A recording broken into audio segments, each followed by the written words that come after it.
코로나 전국으로 인해서 경제활동이 아주 위축이 되어 있어요. 정말로 지난번에도 말씀드렸습니다마는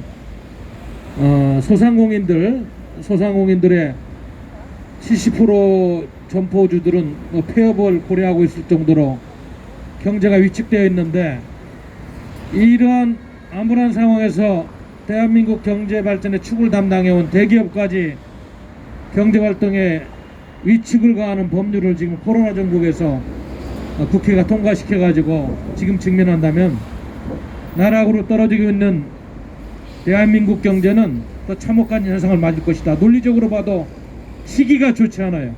시기가. 물론 그 법률안이 20대 국회에서 논의됐던 적은 있었습니다. 이번이 처음은 아니에요. 제가 경제학자는 아닙니다. 워낙 중요한 문제들이라 20대 국회에서 그 법률안이 논의가 됐었고, 박근혜 정부 초기에도 논의가 됐던 법률안도 있습니다만은, 지금 이렇게 코로나 전국으로 모든 것이 위축되는 때 대기업마저 경제활동을 위축시키고 투자를 멈칫거리게 하는 그러한 규제법을 현재 통과시킨다는 것은 전혀 시적절하다. 여기에다가 또 오늘 보니까 징벌적 손해배상제 플러스 집단소송제도까지 상법안에 이렇게 얼쩍 끼워 넣어가지고 아까 이야기한 말이죠. 상법, 공정거래법, 금융감독보호법인가요? 여기까지 합해서 이렇게 통과시킨다고 하는데, 저는 지금 이래서는 안 된다. 물론 더불어민주당 김종인 비대위원장이 1987년도 그 이전에 또 헌법 만들 때 경제민주화 규정에 대해서 나름대로 철학을 가지고 한 건 이해를 합니다만은, 지금은 아니다. 지금 재계에서 한국경영자 총협회장하고 경제인연합회장 그 외의 단체들에서 연일 집권여당 대표하고 야당 같지도 않은 야당 대표를 만나면서 읍소를 하고 있습니다만 전혀 반영이 될 것 같지 않아요. 김태년 더불어민주당 원내대표 인터뷰한 거 보니까 오히려 아무런 문제가 없고 지금 통과시켜야 된다는 논리로 또 여론 호도를 하고 있습니다. 이거는 안 될 일입니다. 아까 이야기했습니다마는 상법 개정안 중에서도 다중대표 소송제라는 게 있습니다. 과거에는 모회사가 출자한 자회사에 대해서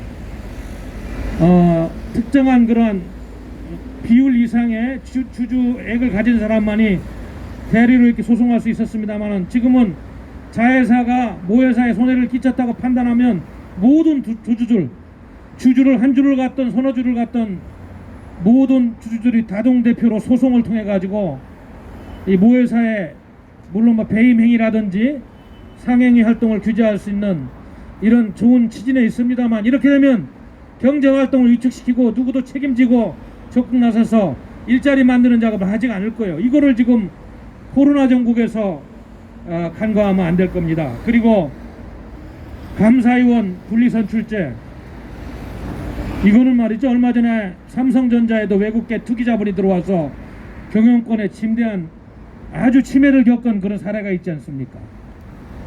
미국이나 일본도 제가 이해하기로는 감사위원은 이사회에서 선출합니다.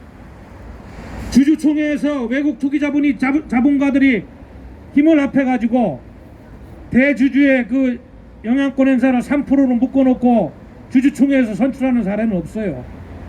우리가 목소리를 높이지 않더라도, 더군다나 대한민국처럼 짧은 시간 내에 급성장하는 이러한 경제 기적을 이룬 나라에서는 200~300년 자본주의로 틀을 갖고는 외국에 비해서 최악이 이를 데 없는데, 기업 지배구조가 미국과 일본도 이거는 택하고 있지 않은데 외국 투기 자본이나 잘못된 영향력을 행사할 수 있는 자본들이 건전한 투자 활동을 할 수 있는 정책 결정 구조에 끼어들어서 오히려 방해되는 감사위원 분리선출 제도는 안 되는 것입니다.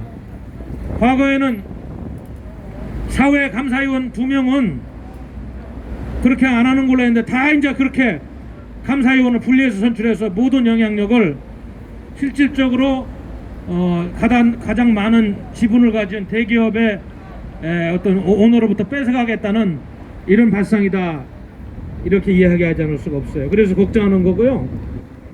물론 이제 공정거래법에서 전수고발권 폐지, 과거에 워낙 많은 중소기업들 소상공인들이 피해를 봐가지고 공정거래위원회를 통해서 대기업이나 중견기업들의 횡포를 견제하는 장치로 많이 활용이 됐고 이런 측면이 있습니다만은 알다시피 좀 부작용도 있었어요. 왜냐하면 공정거래위원회가 우리 시장경제 체제의 어떤 그 범법자들을 잘 규제하고 이래야 되는데 은퇴한 사람들이 대기업에 취직해가지고 또 뭐 이렇게 방해도 이런 것도 있었습니다만 아무튼 이걸 폐지해 놓으면은 너무나 소송이 남발하고 그래 대한민국 경제 성장 정도의 동력의 원천이 되어온 중견기업이나 대기업들이 정말로 소송하다 끝날 겁니다. 365일 이 사람 저 사람 소송하는 거 방해하다 끝날 거예요. 그래서 이거를 지금 이렇게 일찍 풀어서는 안 된다. 더군다나 코로나 전국에서 지금 경제 민주화 뭐 이런 거 운용할 지금 그런 때는 아니다. 지금은 여러분도 알다시피 청년들이 일자리가 지금 가장 최악이고 지금 국제적인 신용평가사들이 대한민국 국가 채무율 때문에 신용등급을 하락한다고 하고 우리 젊은이들이 일자리에 대한 그런 불안감 때문에 대학 졸업을 미루고 있는 이런 구조 속에서 어떻게든 기업을 많이 이렇게 독려해 가지고 투자를 많이 해서 일자리를 만들려고 해야지 자꾸 외국으로 쫓아버리고 기업들을 규제하면 이거는 결국은 우리 국민들의 호주머니를 터는 일이고 취업이 안 되면 가장들이 다 나락으로 떨어져서 대한민국을 침체하는데 일조할 것이다. 저는 그렇게 생각합니다. 이렇게 이 금융거래법까지 포함해서 전문 금융지주회사를 갖고 있지 않더라도 금융회사를 갖고 있는 많은 기업들을 규제하겠다는 또 그런 3법들을 이번에 통과시킨다면 그렇지 않아도 지금 이런저런 규제로 삼성그룹 같은 경우는 M&A를 하더라도 국내 기업을 하지 않습니다. 이런 규제를 받지 않는 외국에 가서 해서 자유롭게 경제활동을 하겠다고 하고 외국으로 지금 투자가 많이 나가고 있는 판인데 이 법이 지금 통과되면은 아마 많은 자본들이 외국으로 탈출러시를 이룰 것이고 일자리 만드는데 엄청난 부작용이 있을 것이다. 저는 그렇게 생각합니다.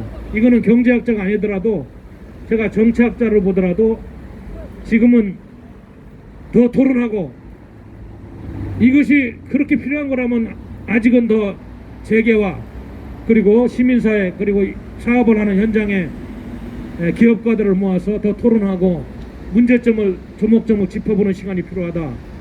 이건 안 된다. 이거를 마치 그 사회주의 연방제로 가는 길목에서 대한민국의 자본주의적인 성격을 말살하는 쪽으로 활용하려고 한다면 더욱더 안 될 일이다.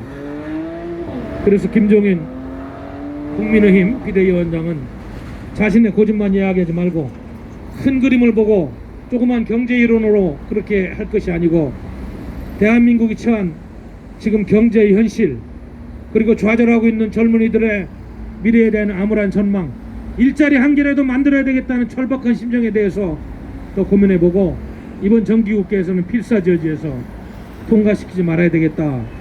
저는 그렇게 생각합니다. 우리 공화당도 시장경제와 자유민주주의라는 큰 틀 안에서 이 독소조항이 많은 주호영 국민의힘 원내대표도 내가 듣기로는 지금 쟁점 조항만 10개나 되기 때문에 더 토론해야 된다고 했는데 그 취지에 맞춰서 더 견제하고 토론해서 이번 정기국회에서는 절대로 통과돼서는 안 되겠다 이런 말씀을 드리면서 제 말씀 마치겠습니다. 감사합니다.